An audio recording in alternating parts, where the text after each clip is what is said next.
Je reviens sur ce que j'avais dit tout à l'heure sur les aidants, donc la spécificité des aidants de malades atteints de cancer. On est sur un nombre quand même très important d'aidants, puisqu'on estime qu'en France, il y a 5 millions d'aidants de malades atteints de cancer, ce qui représente à peu près la moitié de l'ensemble des aidants. Alors les chiffres varient entre 8, 11, parfois 12 millions d'aidants. À la rigueur, ce n'est pas forcément ce qui est le plus important, mais pour dire que quand même la maladie cancéreuse est un fort pourvoyeur, si je puis m'exprimer ainsi, et bien c'est bien malheureux, d'aidants, de proches qui revêtent différents aspects, enfin différents profils. Ça peut être bien évidemment des conjoints, mais ça peut être également des parents, mais des parents pas forcément d'enfants malades, ça peut être des parents d'adultes malades, ce qui pose la question également de la personne qui est déjà elle-même affublée de différentes pathologies, des pathologies chroniques d'ailleurs liées à l'âge, qui doivent aider leurs enfants qui sont plus jeunes mais qui sont pourtant adultes. Ça peut être également des jeunes enfants qui aident leurs parents, des enfants, des adultes en devenir, des ados, des jeunes adultes qui aident des parents plus âgés. Et également, ça peut être des fratries, des voisins. Plus on s'éloigne, bien sûr, moins l'aide apportée est importante. C'est un des éléments importants de l'étude. Mais l'aidance peut revêtir beaucoup d'aspects en termes de profil des personnes qui apportent cette aide. Alors, les aides, elles sont relativement classiques. Hein. C'est apporter un soutien moral, apporter également un soutien dans l'observance des traitements. On sait que pour l'observance des traitements, notamment pour les pathologies cancéreuses, la présence des aidants est extrêmement importante. 8 personnes malades atteintes de cancer sur 10 soulignent l'apport essentiel de l'aidant dans l'observance des traitements, c'est-à-dire que c'est quand même quelque chose de particulièrement important. Donc l'absence d'aidant est également un sujet qui est donc bien sûr évidemment pas le sujet du jour, mais l'absence d'aidant est également un élément important. Ces aides sont relativement fréquentes, celles qui le sont moins, ce sont les aides qui sont plus invasives, tout ce qui concerne l'entretien du logement, faire les courses, préparer le repas, faire la toilette. On a beaucoup de témoignages d'enfants qui sont dans une situation épouvantable de faire la toilette de leurs parents qui ne peuvent plus aller de leur lit jusqu'aux toilettes, souvent avec des toilettes improvisées. Enfin, excusez-moi, c'est pas très ragoûtant, mais c'est également la réalité. On a quand même beaucoup de personnes atteintes d'un cancer qui sont dans cette situation de dépendance totale pendant un temps. C'est ce que je disais tout à l'heure en introduction, pendant un temps, mais la dépendance, elle est totale. Et ce n'est pas les aides à domicile qui viennent 2 heures par jour, 1 heure par jour, 3 fois par semaine, qui vont régler ce problème-là. Une aide quotidienne H24 est indispensable et on ne peut pas faire sans. C'est-à-dire que la personne qui est aidée a besoin de ce soutien-là.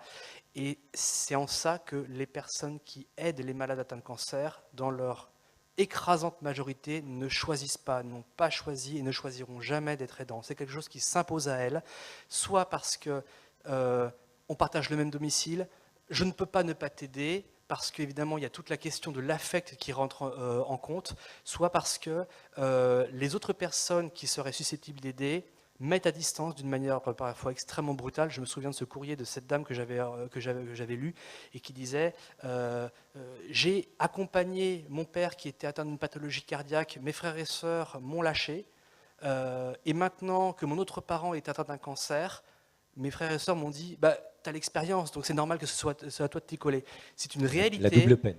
C'est la double peine, absolument. Mais ça, c'est une réalité dont les aidants ne peuvent pas se défaire, parce que s'ils ne sont pas là, il n'y a plus personne. Les conséquences, vous doutez bien, des personnes qui aident les malades atteints de cancer, elles sont violentes et elles sont souvent à long terme, bien sûr psychologiques, on en a un petit peu parlé. Se reconstruire après une aide apportée est parfois extrêmement compliquée, notamment lorsque c'est une aide extrêmement invasive. Personnel et familial, vous avez plus d'un tiers des aidants de malades atteints de cancer qui ont soit déménagé chez leur proche aidant, soit fait venir la personne aidée à leur domicile. Parce que les distances étaient trop longues, c'était plus possible de s'organiser comme ça, et le déménagement, donc le regroupement de la cellule familiale, parfois très longtemps après la séparation des enfants et des parents, par exemple, revient, et c'est avec, vous imaginez, des organisations de quotidien qui sont Donc il y a un extrêmement complexes. déracinement. Absolument, un tiers. Les conséquences professionnelles, sur la totalité de l'échantillon, on a quand même 10% des aidants qui ont dû modifier à la baisse ou arrêter leur activité professionnelle. Mais pour ceux qui sont les plus investis, et j'aurais peut-être dû commencer par là, c'est-à-dire ceux qui sont seuls, c'est-à-dire que l'aide apportée, la difficulté de l'aide apportée ne se mesure pas seulement par la quantité d'aide apportée, par le nombre d'heures, de jours, de semaines, de mois d'aide, mais c'est le fait d'être seul. Si on est seul, on se retourne, il n'y a personne, c'est ça qui est le plus difficile finalement à vivre pour les aidants de malades atteints de cancer.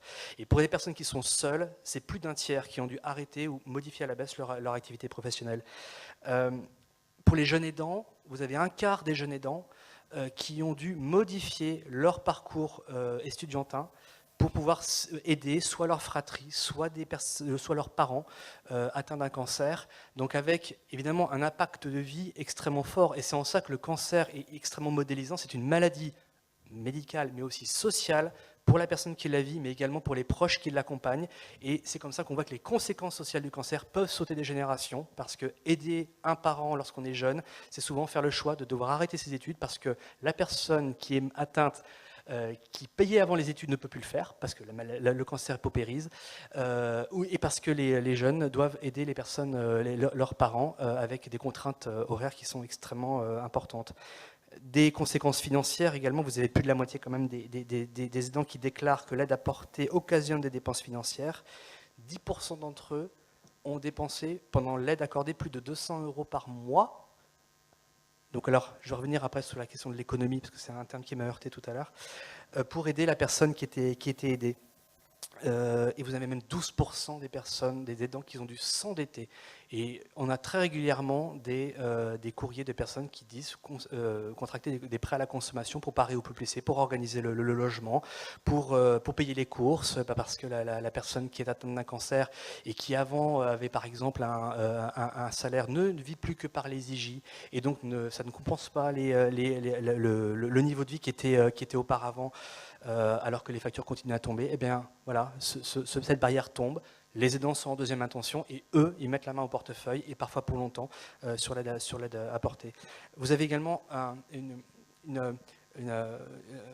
bousculement important de l'organisation du quotidien, 1h54 par jour qui est consacrée pour les personnes qui sont le plus investies pour aider la personne qui est atteinte d'un cancer. Donc vous avez un vrai bouleversement bien sûr du quotidien, 54 minutes par jour de moins à travailler en moyenne, 57 minutes de moins à pratiquer un loisir.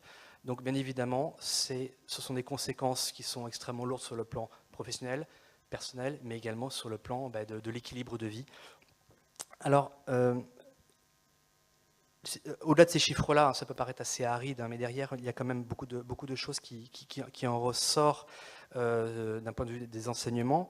Je le disais tout à l'heure, les aidants ne choisissent pas d'aider, cela s'impose à eux, et je reviendrai tout à l'heure sur ce terme-là, parce que la question de laisser le choix, je trouve, est un petit peu biaisée.